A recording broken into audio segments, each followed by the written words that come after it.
Hi guys, good morning. So today is another day, another vlog, char.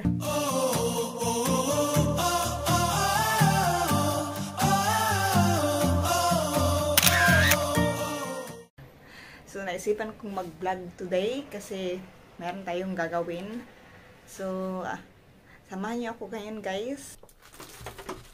Charan! So nasa stock room kayo ngayon guys kasi kukunin ko yung mga ano bang tawag doon, pang decorate ba, pang Chinese New Year, kasi Chinese New Year is coming, so tapos na yung December, tapos na yung Pasko, tapos na yung New Year, yung English New Year, so ngayon is Chinese New Year na naman, kaya magde-decorate ako guys para sa Chinese New Year na decoration nga. So samahan niyo ako guys, dito ako ngayon sa stock room, kasi kukunin ko yung mga pang dekorasyon.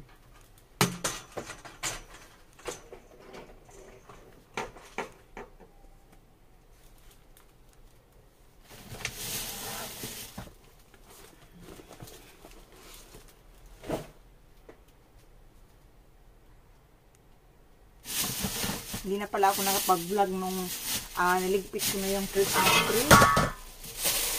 So, ayun. Tapos ko na niligpit yung Christmas tree. Actually, nag-display na ako ng Christmas tree pero wala namang ganap. Walang kabuhay-buhay yung Christmas dito. Hindi kagaya sa Pilipinas. Saka yung New Year din dito, iba.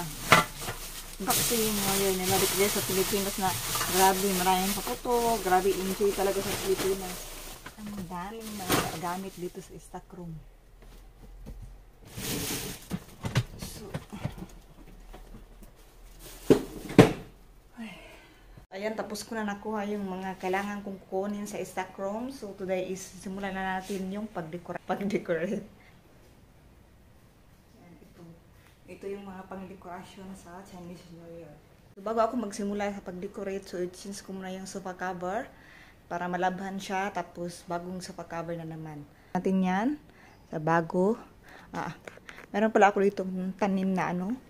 Ayan, pandan. Ito hindi ko alam kung ano yan siya. So ayan, pandan yan siya. Sana ano siya, lumaki. Parang hindi naman ata lumalay kasi wala kasing ano, araw.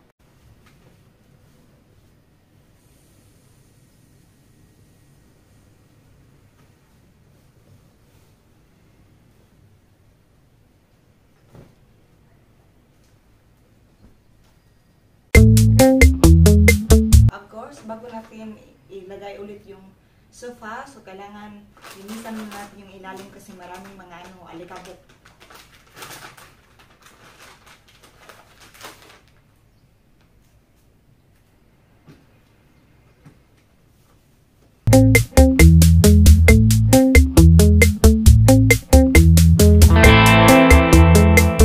Ano yung alikabok guys, oh.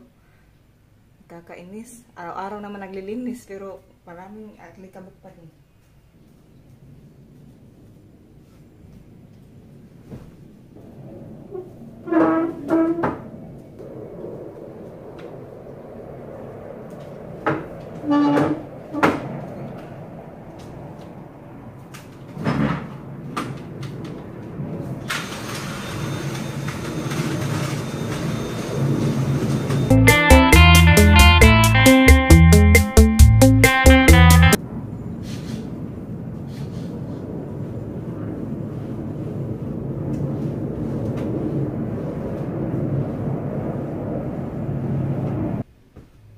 Lalagyan natin doon siya ng cover.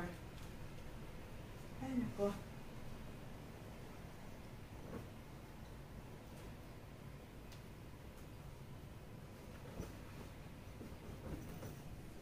Buhay ng isang OFW.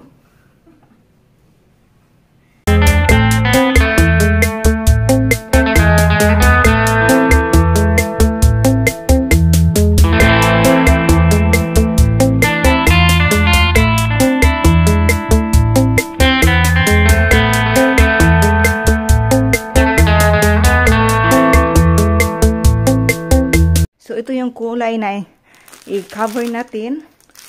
So, ayan, bagong-bago pa talaga yan. Kasi alam nyo na, kapag Chinese New Year, dapat bago talaga yung mga gamit.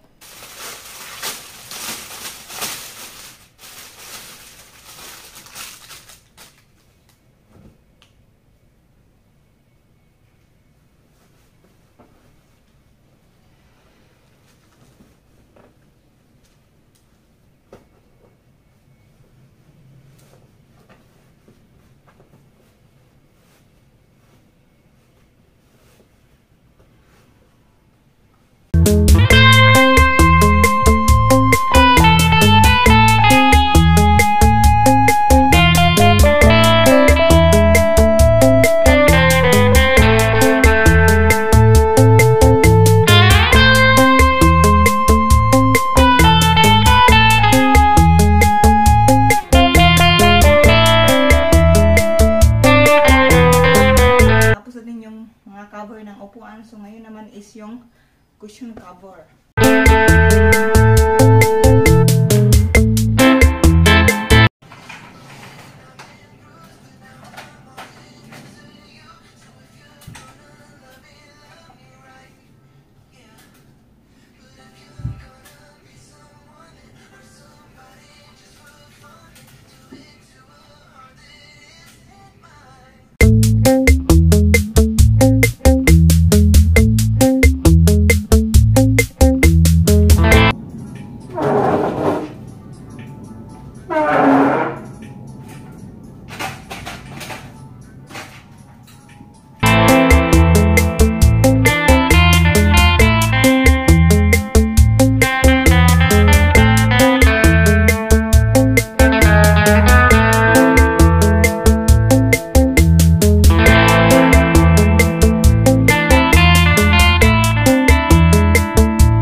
So, ilalagay na natin itong mga dekorasyon, guys.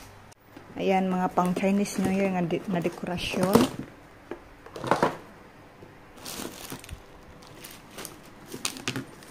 Ayan. Diyan nyo na yung mukha natin na haggard. Haggard naman talaga yan.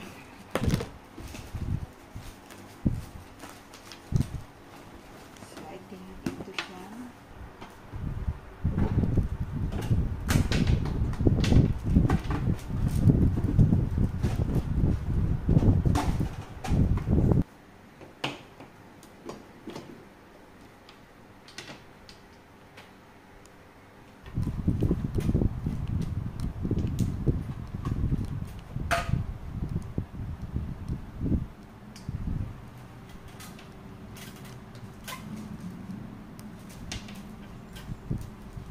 Itong dalawang mandarin orange is dito natin to siya ilalagay. Ayan. Ayan. Ganyan pala. Tapos dito din, bilisan muna natin bago siya ilagay itong dalawa. So, kailangan ko ng ano bang tawag doon? Higot.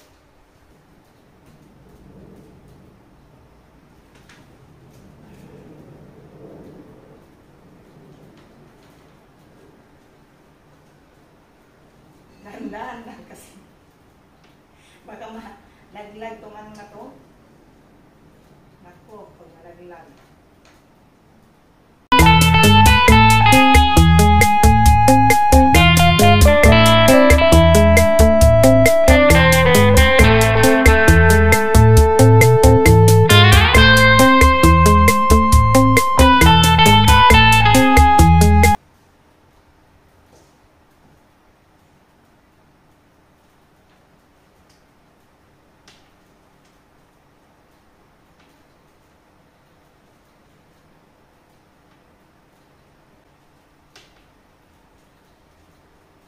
So finally, natapos na din. So yung mga maliliit, yung mga ganito, i-mas 3 din siya. Pero pang Chinese New Year, so doon to siya isasabit. So hindi pa kasi nakabili yung ano ko, yung binan na tawag nun. Basta, hindi pa kasi siya nakabili. So ayun, so standby lang muna to siya. Pag nakabili na siya, so saka na natin to ilalagay. So ipapakita ko din sa inyo guys kung magkakaroon na tayo ng Christmas New Year tree. I don't know anong tawag doon. Basta, yan. So, finally tapos na din. Kakarelate dito guys na, ano pang tawag doon? Every Chinese New Year, ganyan talaga. So, yung kahit kasulok-sulukan, kailangan linisan. Tapos yung mga old things, kailangan itapon. So, dapat bago talaga yung mga gamit. So, yung mga pinalitan ko kayo na nasa cover is ilulog ko na sa washing machine. Tapos, isabay ko na lang din yung mga ibang labahan na damit kasi kunti lang naman. So, ayan, para wala tayong stock na labahan.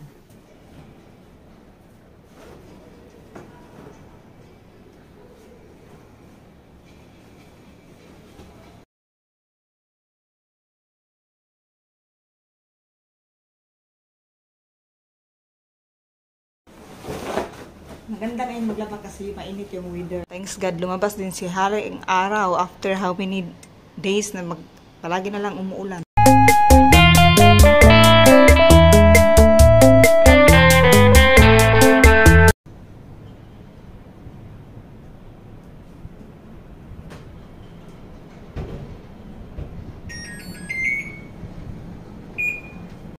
Hapon na, so magigit ready na ako ng aming hapunan. So ang lutuin ko ngayon is just simple dinner.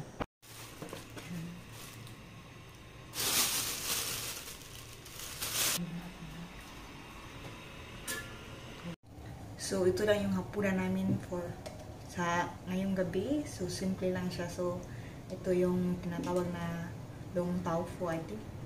Soup. Okra siya, tapos may palaman na ganyan. Ang sarap siya, guys. Lalagyan natin ng bihon. Ayan. Ito yung tinatawag na bihon nila sa kanila. I told you earlier, guys, so yesterday, na ipapakita ko sa inyo yung Christmas tree. Ay, hindi Christmas tree, Chinese New Year tree. So, ito na siya. Ganito ang itsura niya.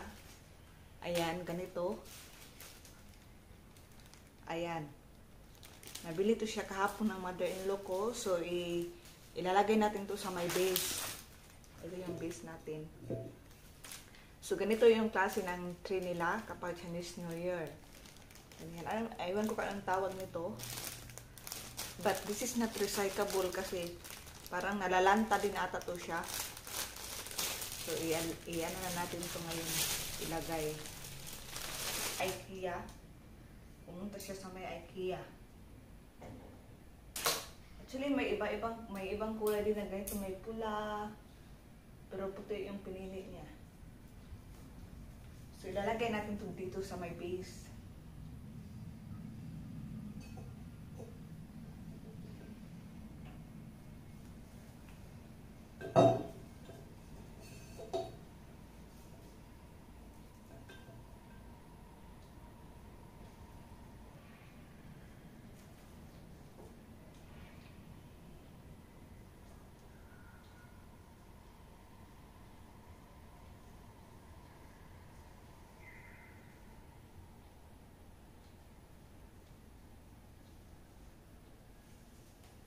Three down. Kakapagod na ganito, guys.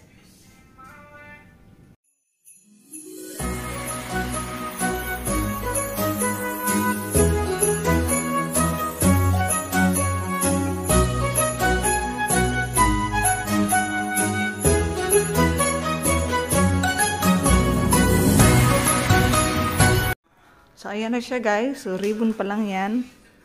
Ngayon naman is maglagay tayo ng mga ornaments dito. So, isabit-sabit natin. Ayan.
lang din tong vlog na ito. I hope you guys enjoy, and if you enjoy, please don't forget to like, comment, share, and subscribe to my YouTube channel if you haven't yet, and I'll see you in my next one. Bye!